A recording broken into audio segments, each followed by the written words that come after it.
గారు నిన్న మాట్లాడిన దాంట్లో ఒక విషయం స్పష్టంగా చెప్పారు. సరే జగన్ని అప్పుడు మా ఇండస్ట్రీ వాళ్ళు వెళ్ళారు కదా సైకో గారి దగ్గరికి అన్నారు, అది అక్కడ పక్కన పెడదాం, దాని తర్వాత మాట్లాడదాం. ఆ సైకో అన్న పదాన్ని వైసీపీ ఎందుకు చేస్తుందని పక్కన పెడదాం. మిగతా రెండు విషయాలకి వస్తే, ఒకటి మా వాళ్ళని అవమానించాడు జగన్మోహన్ రెడ్డి అన్నది వాస్తవం అని ఒక పార్ట్ అన్నాడు. అంటూనే రెండో పార్ట్ ఎవడో అన్నాడు, ఎవరో అనలేదు, ఎవడో అన్నాడు, ఎవడో గట్టిగా అడిగితేనే జగన్ వచ్చాడు అనేది అబద్ధం అనేది ఇంకొక మాట అన్నారు. దీన్ని చిరంజీవి గారు వ్యంగ్యంగా తనని అన్నారు అని ఎందుకు అనుకున్నారు అనేది ఒకటి. ఇప్పుడు జరుగుతున్న ఈ చర్చ ఇండస్ట్రీలో కానీ మీలాంటి వాళ్ళు కానీ మాట్లాడుకుంటున్న చర్చ ఎందుకు దీని చుట్టూ తిరుగుతోంది?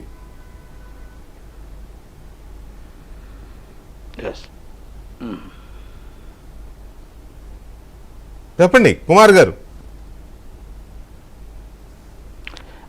ఇప్పుడు ఒకటండి, ఇది అసలు యాక్చువల్గా అసెంబ్లీలో ఇందాక సార్ అన్నట్టు కామినేని శ్రీనివాసరావు గారు అసలు ఎత్తడమే తప్పు, అసందర్భం. అంటే అసెంబ్లీలో ఈ సందర్భం రావడం అసందర్భమైన విషయం. రెండోది ఆయన వెంటనే బాలకృష్ణ గారు మాట్లాడడం కూడా అది అసందర్భం. ఎందుకంటే అసెంబ్లీలో చిరంజీవి గారు ex MLA, ex minister, X Rajya Sabha అయితే దాంట్లో ఆయన లేరు, లాబీలో ఆయన లేనప్పుడు ఆ అసెంబ్లీలో ఆయన కోసం చర్చించకూడదు. అంటే నాకు ఇంతకు ముందు తెలిసిన ప్రకారం బాగారెడ్డి గారి కోసం చర్చిస్తే సీఎం చంద్రబాబు నాయుడు గారు, ప్రతిభా భారతి గారు స్పీకర్ గారు, అలాగే అప్పుడు కలగొండ చంద్రశేఖర్ గారు రవాణా శాఖ మంత్రి, బాగారెడ్డి గారు ఎంపీ మెదక్, అప్పుడు చర్చిస్తే కూడా ఇమ్మీడియట్లీ రికార్డుని తొలగించారు. అంటే ఒక మనిషి లేనప్పుడు మనం అక్కడ చర్చించకూడదు అనేది ఒకటి. అయితే అది ఏ సందర్భం అనేది అసలు అసందర్భం, మనం దానికోసం డిస్కస్ చేయకూడదు. కానీ చిరంజీవి గారి కోసం చాలామందికి తెలియాలి, ఇప్పుడు మీ ద్వారా నేను తెలియపరుస్తున్నా.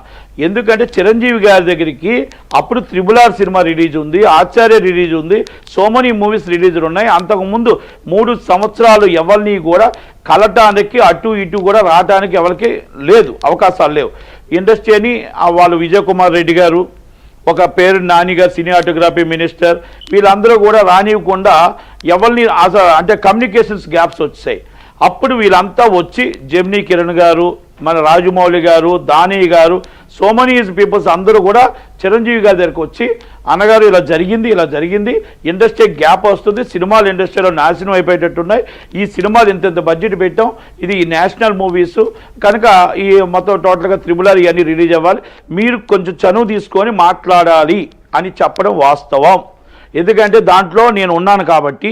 ఆ తర్వాత ఆయన పేరు నాని గారితో మాట్లాడడం, మళ్ళీ ఆయన లంచ్కి రమ్మండు వెళ్ళడం, మళ్ళీ ఒక 5-10 మందిని ఆయన సపరేట్ ఫ్లైట్ వేసి తీసుకెళ్ళడం, మళ్ళీ ఆయన బయటకు వచ్చిన తర్వాత మీరు కావాలంటే రిపీట్ చేసుకోండి.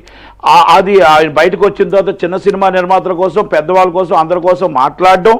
దాంట్లో ఆ జీవో కోసం నేను మ్యాక్సిమం ఏమేమి చిన్నవాళ్ళ కోసం చేయాలి, పెద్దవాళ్ళ కోసం ఏం చేయాలి, అది కాగితం కూడా నేను రెడీ చేసి సీఎం గారి లాబీ మీద పెట్టడం, ఇవన్నీ కూడా జరిగిపోయాయి. మళ్ళీ తర్వాత రావడం, ఛాంబర్లో మీటింగ్ పెట్టించడం, ఆ మీటింగ్లో నన్ను వెళ్ళమండం, అందరినీ ఒక ఆమోదకరమైన వాతావరణంలో ఈ జీవో పాస్ చేసుకుందామని ఛాంబర్ యునానిమస్గా చిరంజీవి గారి ఆధ్వర్యంలో మాట్లాడడం జరిగినది. మళ్ళీ ఆయన చిరంజీవి గారు వెళ్ళి మొత్తం 5-6 తీసుకెళ్ళి అప్పుడు మన నారాయణమూర్తి గారు, మురళి గారు వాళ్ళు పిలుచుకున్నారు. అయితే మీకు గుర్తుంది కదా. అయితే దాంట్లో నేను కూడా ఉన్నాను కానీ నన్ను రానివ్వలేదు ఈ మా ఇండస్ట్రీలో.